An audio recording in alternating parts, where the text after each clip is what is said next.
하나님 아버지 하나님 감사합니다. 찬바람을 맞으며 이 새벽 제단을 쌓는 하나님의 권속들을 축복하여 주옵소서. 주께 기꺼이 달려나와 아버지 기도하며 한 주를 마무리하고 한 주를 시작하는 이들의 발걸음을 기억하여 주시기를 간절히 바랍니다.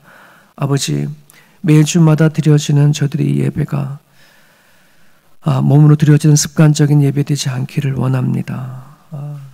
그 예배가 우리를 살게 하고 그 예배로 통하여 우리가 회복되어지는 것을 온몸으로 경험할 수 있는 우리 모두가 될 수 있도록 붙잡아 주시고, 주 앞에 드려지는 그 예배가 기쁨과 감사로 드려지는, 세상에서 승리하고 기쁨으로 드려지는 그런 예배가 될 수 있도록 하나님 인도하여 주옵소서. 특별히 우리 자녀들을 기억하여 주시고 부모님의 손잡고 나와서 예배하는 그들의 그 예배가 살아가는 모든 삶 가운데의 생각과 마음의 기준이 될 수 있도록 아버지 살펴주셔서 이들이 자신들의 인생을 살아가는 과정 가운데 우리 주 예수 그리스도가 자기에게 어떠한 존재인지를 분명히 알고 살아갈 수 있는 자녀가 될 수 있도록 그들과 함께하여 주옵소서. 아버지, 이 교회가 영과 육과 혼이 회복되어지는 교회가 될 수 있기를 소망합니다. 주님 앞에 예배할 때마다 하나님 치료하여 주시고 회복되어 주셔서 육신과 또 마음이 단단해질 수 있는 그러한 교회가 될 수 있도록 축복하여 주옵소서. 아버지, 오늘도 우리가 감당하고 살아내야 할 삶들이 있습니다. 하나님 주님 안에서 잘 살아갈 수 있도록 도와주시고 우리들이 입술을 열어 하나님을 찬양하기에 부족함이 없는 귀한 하루 될 수 있도록 주께서 인도하여 주옵소서. 예수님의 이름으로 기도합니다. 아멘. 로마서 1장 8절에서 15절입니다. 오늘 본문은 1절부터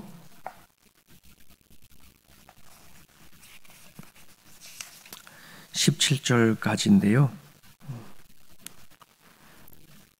오늘부터 매일 성경도 로마서로 들어갑니다. 저희들이 주일날 로마서를 하고 있죠. 그래서 먼저 매일 성경을 통해서 성도들이 로마서를 읽고 또 주일날 예배하는 거가 참 좋다 이런 생각이 드는데요. 여러분들이 꼭 이제 매일 성경의 로마서를 묵상하시고 또 하루하루 살았으면 좋겠습니다. 오늘 본문은 8절부터 우리 17절까지 같이 읽겠습니다. 8절에서 17절까지 시작. 먼저 내가 예수 그리스도로 말미암아 너희 모든 사람에 관하여 내 하나님께 감사함은 너 믿음이 온 세상에 전파됨이로다. 내가 그의 아들의 복음 안에서 내 심령으로 섬기는 하나님이 나의 증인이 되시거니와 항상 내 기도에 쉬지 않고 너희를 말하며 어떻게 하든지 이제 하나님의 뜻 안에서 너희에게로 나아갈 좋은 길 얻기를 구하노라. 내가 너희 보기를 간절히 원하는 것은 어떤 신령한 은사를 너희에게 나누어 주어 너희를 경고하게 하려 함이니 이는 곧 내가 너희 가운데에서 너희와 나의 믿음으로 말미암아 피치 아니함을 얻으려 함이라. 형제들아, 내가 여러 번 너희에게 가고자 한 것을 너희가 모르기를 원하지 아니하노니 이는 너희 중에서도 다른 이방인 중에서와 같이 열매를 맺게 하려 함이로되 지금까지 길이 막혔도다. 헬라인이나 야만인이나 지혜 있는 자나 어리석은 자에게 다 내가 빚진 자라. 그러므로 나는 할 수 있는 대로 로마에 있는 너희에게도 복음 전하기를 원하노라. 내가 복음을 부끄러워하지 아니하노니 이 복음은 모두 믿는 자에게 구원을 주시는 하나님의 능력이 됨이라. 먼저는 유대인에게요 그리고 헬라인에게로다. 복음에는 하나님의 의가 나타나서 믿음으로 믿음에 이르게 하나니 기록된 바 오직 의인은 믿음으로 말미암아 살리라 함과 같으니라. 아멘. 로마서의 배경은 이미 주일 설교 때에 말씀을 한번 드린 적이 있습니다. 바울이 세운 그런 교회가 아니고 이미 유대의 교를 믿는 유대인들, 그들이 예루살렘에서 예수님의 제자들의 전하는 복음을 듣고 그들이 로마로 가서 평신도에 이어서 세워진 그런 교회이죠. 그러다 보니 이 교회가 같이 모여서 예수 그리스도를 같이 나누고 전하는 건 있는데 하나님의 말씀 가운데 단단히 세워지지 못했어요. 그래서 바울이 가가지고서 복음을 전하고 싶은 거예요. 그래서 궁극적으로는 본인이 가는 거지만 그게 하나님의 뜻이 또 어디 있는지 모르니 바울은 로마 교회에게 로마서를 통해서 복음의 기본적인 것들을 쭉 적어서 보내는 거예요. 그렇기 때문에 이 로마서는 바울의 입장에서나 또 우리 그리스도인의 입장에서나 주옥 같은 그런 말씀이에요. 그래서 읽고 또 읽어도 참 우리들에게 정말 피가 되고 살이 되어지는 그런 말씀이거든요. 예전에 제가 한국의 두레교회를 섬겼었을 때에 한 집사님이 계셨어요. 근데 이분이 하나님을 경험하고 싶은 거예요. 머리로는 이해가 되어지는데 하나님을 경험이 안 되니 이게 자기가 삶 속에서 녹아내지는 그런 이제 신앙생활을 하지 못하는 거예요. 신방 가면은 꼭 이제 그 남편이 목사님 하나님을 꼭 만나고 싶어요. 막 그렇게 얘기했던 분이에요. 근데 그분이 이제 한전에 다니시는 집사님이신데 어느 날 이분이 병원에 입원했다고 왔어요. 그래서 가보니까는 한전에 그 전봇대 올라가가지고 전기를 다루다가 수만 볼트가 머리부터 발끝까지 통과가 되어버렸어. 근데 살아났어요. 정말 성령의 역사가 전기불로 갔는지 모르지만 몇만 볼트가 머리부터 발끝까지 통과를 되더니 거기에 살아났어요. 그리고 나서는 하나님이 이렇게 나를 만나주시는지 몰랐다고, 이럴 줄 알았으면 내가 기도를 하지 않는 건데 하나님이 이거 하나님 만나게 달라는 거 함부로 기도할 거 아니구나. 병원에서 그렇게 얘기를 하시더니 정말 머리부터 발끝까지 성령에 통해서 그런지 전기가 통해서 그런지 이 로마서를 1장부터 마지막 장까지 외우기 시작하는 거예요.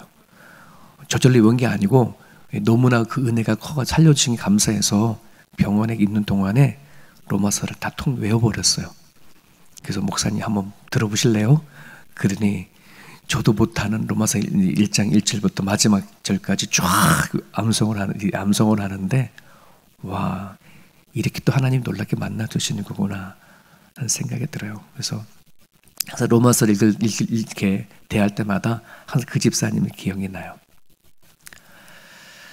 여러분, 오늘 여기 바울이 로마에 가고자 원하는 진짜 이유가 하나가 나오는데 여기서는 바울이 뭐라고 표현하냐면 어떤 신령한 은사를 너에게 나누어 주어 이렇게 표현해요. 그래서 어떤 신령한 은사인가, 이게 뭘 얘기하는 건가 원문을 찾아보니 영적인 선물이라는 말로 되어 있어요. 그 영적인 선물이 뭔지 요거를 또 다르게 표현하면 이제 복음을 얘기하는 거예요. 근데 이 복음을 또 다른 말로 표현하면 우리들에게는 하나님의 말씀을 얘기하는 거예요. 그러니까 영적인 신령한 은사를 나누어 주고 싶다. 즉 하나님의 말씀을 나누어 주고 싶어. 이게 너무너무 간절한 거예요. 그래서 오늘 표현에는 너무너무 간절해서 어떻게 하든지라는 말도 있고 할 수 있는 대로 내가 너한테 전하고 싶다, 이런 마음이 담겨져 있어요. 여러분, 오늘 우리가 믿음 생활을 하면서 여기까지 왔잖아요. 그죠? 그런데 과연 우리 내 안에 그런 게 있나? 내가 하나님의 말씀을 받았고 그 하나님의 말씀이 너무 내한테 강하게 역사하고 움직여져서 나의 생각을 변하게 만들고 나의 삶을 변하게 만드는 이 전하고자 하는 이 하나님의 말씀이 나한테 있는가? 이것이 저와 여러분들 가운데 있기를 너무너무 간절히 바랍니다. 이게 참 쉽지가 않더라고요, 여러분. 성령께서 역사하셔서 그 말씀이 나한테 살아서 움직이기까지 오기에는 시간이 조금 걸리거든요. 근데 그렇게 말씀이 나한테 들어오면 와, 그거만큼 파워풀한 게 없어요. 기적을 보지 않아도 돼요. 내 눈으로 하나님을 눈으로 보지 않아도 되고 귀로 하나님의 음성을 들을 필요가 없어요. 이미 우리에게 주신 성경의 하나님 말씀이 얼마나 놀라운 것인지, 성령 하나님이 말씀을 통해서 일하시는 사역이 얼마나 대단한지를 우리는 경험해 나갈 수가 있어요. 그런 부분들 안에서 여러분들이 사모할 수 있기를 간절히 바랍니다. 여러분, 예수님께서 제자를 찾으고 부르실 때에 빌립과 함께 나다나엘을 찾아갔죠. 빌립이 친구 나다나엘을 찾아갔는데 그 나다나엘을 보자마자 예수님이 이 친구는 참 가식이 없구나 이렇게 얘기를 했단 말이죠. 그랬더니 나다나엘이 놀래서 주님 나를 언제 보셨다고 그랬습니까? 그랬더니 누가 무화과 나무에 있을 때 내가 보았다 이런 말이에요. 여러분, 무화과 나무에 앉아있는 사람이면 뭐 나다나엘이 혼자였겠어요? 수많은 사람들이 있었겠지. 근데 왜 그 수많은 사람들 중에 나다나엘을 보았을까? 또 예수님이 보았다고 했었을까? 거기서 그냥 찬바람 맞으며 누워서 잠을 잤겠습니까? 무화과 나무 안에서 말씀을 묵상했겠죠. 고민했을 겁니다. 여러분, 우리는 그냥 살아가다가 때 되져서 하나님이 길거리 걸어가다가 나한테 찾아와 주셔서 예수님 믿게 했겠다 할지 모르지만 저는 그렇게 보지 않아요. 사람들이 하나님은 누구를 선택하고 누구를 선택하지 않아 이건 불공평해 할지 모르겠지만 하나님은 무작위로 지나가다가 막 로또에 번호 뽑듯이 그렇게 너 이렇게 하지 않았단 말이에요. 하나님은 그 사람이 어떤 고민을 하는가, 인생에 대해서 어떤 생각을 하는가, 수많은 삶을 통해서 고민하는가, 정말 하나님은 계신가, 신은 계시는가, 나는 왜 태어났냐, 왜 죽느냐, 이런 수많은 기본적인 영적인 고민과 생각 속에 있는 사람을 하나님은 아시더라. 성령님은 그 사람을 찾아가셔서 알려주시더라. 여러분, 우리가 창세기 12장에 보면은 갈대아 우르에 있는 아브라함을 하나님께서 그냥 부르셨을 때에 그 창세기 12장에는 아브라함을 왜 불렀는지에 대해서는 나오진 않아요. 그죠? 근데 그의 아버지 데라가 우상을 깎아 만드는 그런 이제 종사를 하지 않습니까? 저는 최소한 하나님 아브라함이 아버지 밑에서 아버지를 돕는 가정 가운데 신에 대한 고민이 있지 않았을까? 저는 그렇게 생각해요. 하나님은 그렇게 고민하고 또 그런 성품을 가지고 인생을 살아가는 사람들을 찾아가시고 붙잡으시는 걸 우리는 보게 되죠. 여러분, 그냥 막연하게 신앙생활 하다가 때 되면 만나주겠지. 저는 예전에 그런 신앙을 갖고 있었어요. 모태신앙자라이다 보니까 그냥 어머니 손잡고 교회를 다니다 보면 나도 자동적으로 엄마 같은 믿음이 갖게 되겠지. 또 신앙생활 열심히 하는 장로님이나 권사님 같은 믿음을 갖게 되겠지. 그런데 웬걸 청년이 다 돼서라도 내 마음은 공허한 거예요. 허전한 거예요. 교회를 다니면서 즐거운 거는 있었죠. 친구들과 어울리고 교회에서 하는 행사를 쫓아다니고 재미는 있었고 즐거웠지만 마음이 공허한 거예요. 왜? 예수님을 놓고 기도할 때도 그 눈물이 나오지도 않고 나를 왜 죽었는지, 그 죽은 것이 무엇 때문에 죽었는지 전혀 마음이 와 닿지 않으니 이 공허하고 힘든 거예요. 그래서 23살 때 뒹굴고 기도했어요. 하나님 제발 좀 만나달라고. 하나님은 거기까지를 보기 원했던 것 같아요. 혹시 여러분들 중에서도 아직 내가 하나님을 믿고 또 살아가는데 아직 여러분들의 남편이나 또 아내나 자녀들 가운데 여전히 하나님이 내 마음 깊은 곳에 와닿지 못해 힘들어하는 사람들이 있다면 끊임없이 생각할 수 있는 기회를 주십시오. 요즘에는 믿음의 적, 신앙의 적이 뭐냐 그러면 생각하지 않는 거. 우리 자녀들과 아들과 딸하고 얘기 나눠보면은요, 얘네들이 솔직히 그런 고백을 해요. 아빠, 생각하는 게 싫어요. 이런 거예요. 이게 참 이게 어렵죠. 생각하는 거.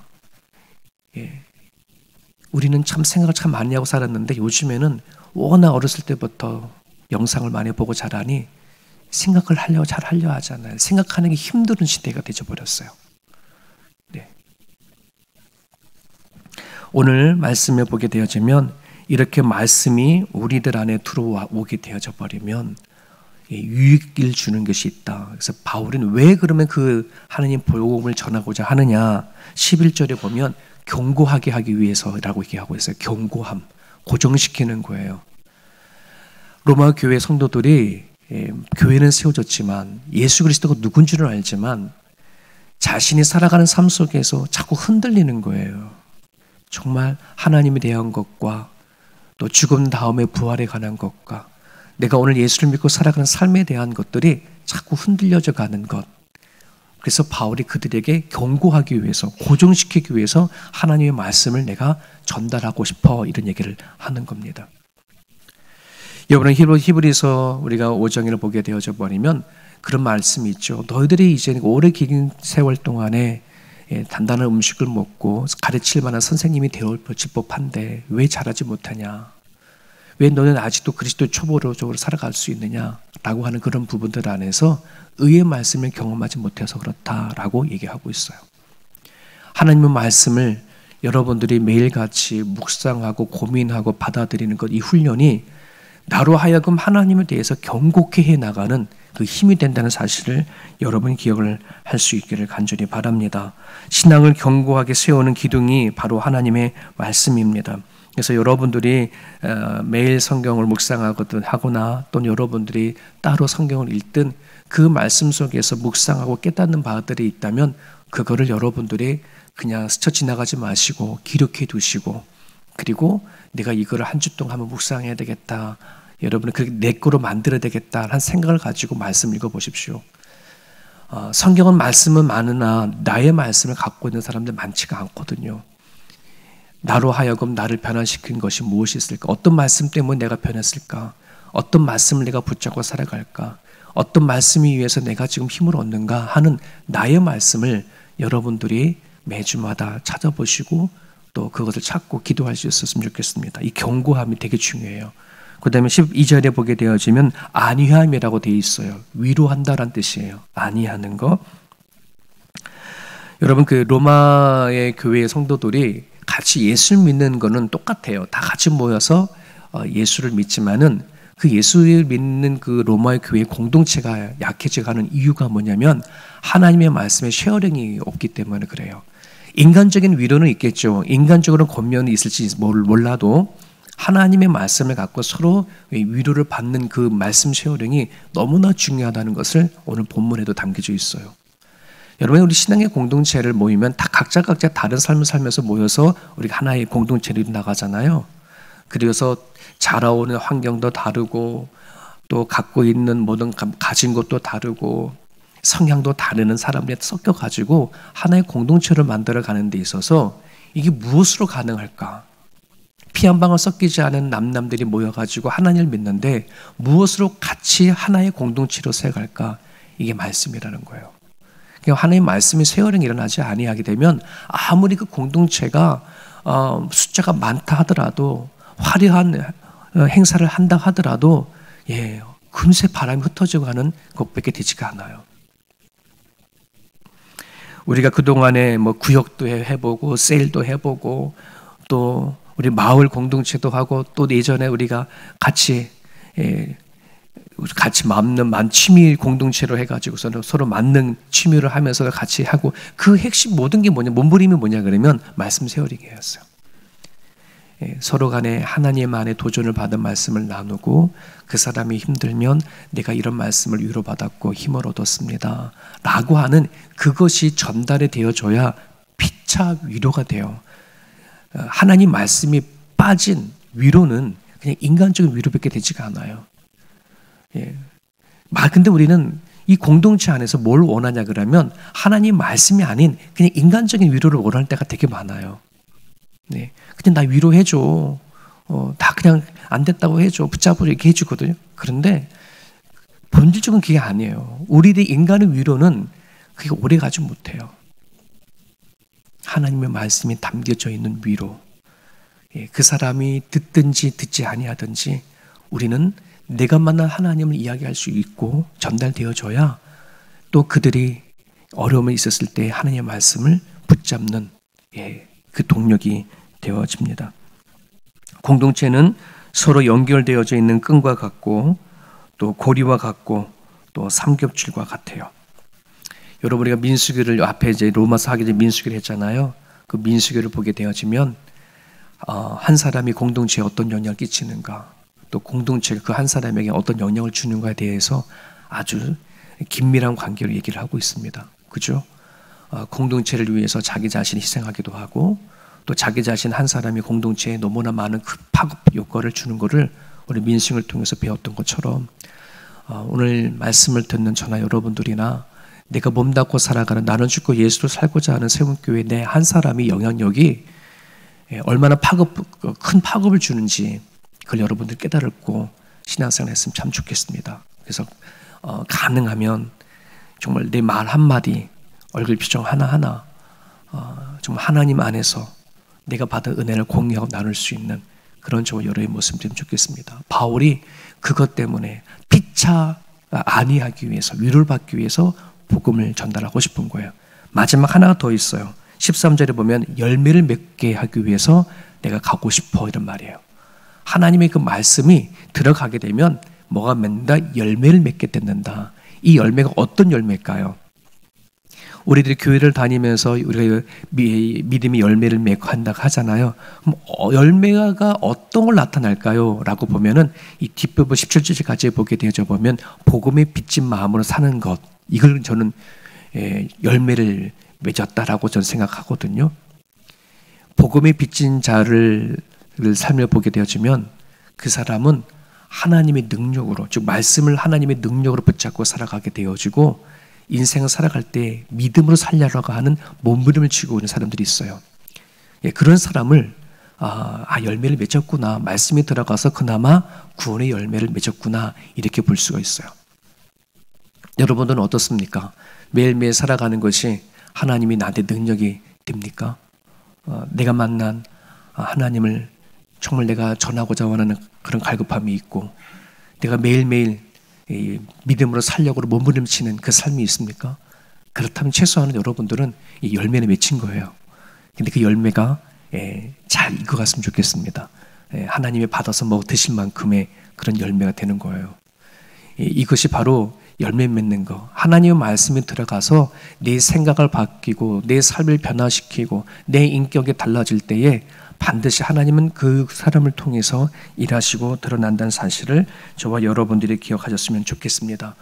고린도후서 5장 17절에 우리는 새로운 피조물이라고 말했습니다. 이적 것은 지나갔으니 보라 새 것이 되어졌도다 라고 말씀하시면서 그 다음에 나온 메시지가 있어요.